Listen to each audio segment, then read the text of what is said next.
prise en deux, je pense. Ok. Sixième.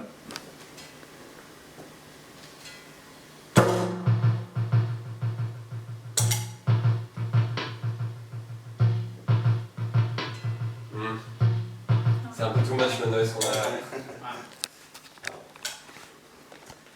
Ça tourne.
La musique d'Axel Rigaud combinait des instruments à vent et des machines analogiques.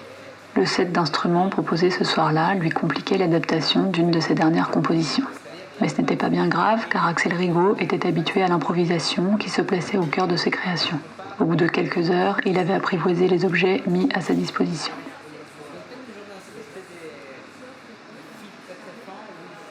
C'est au Conservatoire de musique de Châlons en Champagne que sa perception de la musique avait changé alors qu'il était encore jeune. Axel découvrait l'improvisation. Il disait « je pouvais faire ma propre musique et pas simplement jouer de la musique sur une partition. Je réalisais le pouvoir de la création, le pouvoir de la liberté ». À cette époque, Axel avait les deux pieds dans le jazz et jouait du saxophone dans des petits groupes éphémères.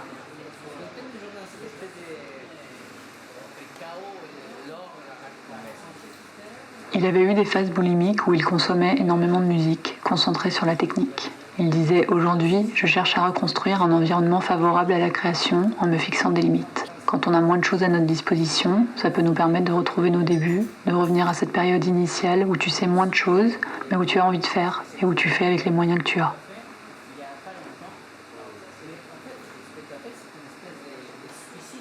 Il citait comme exemple le musicien norvégien Todd Terje qui avait composé tout un EP intitulé It's the Harps avec un seul synthétiseur. Pour Axel, plus on avance dans l'accumulation de matériel technique et théorique, plus c'est intimidant, contrairement à l'innocence des débuts, à ce que l'on peut ressentir en démarrant.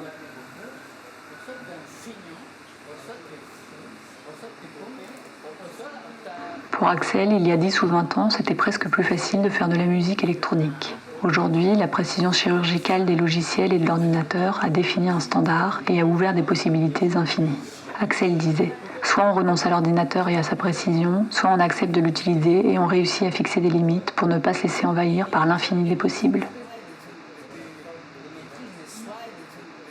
Je travaille d'une manière très destructrice, j'essaye d'avancer le plus possible, sans sacraliser les idées, sans hésiter à les modeler, à les remodeler et sans revenir trop en arrière.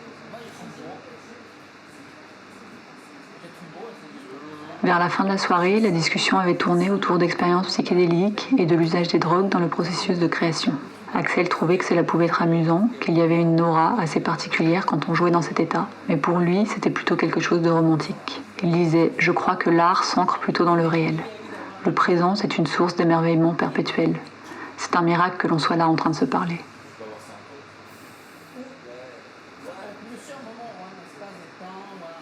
Cette nuit-là, peu à peu, les gens sont partis.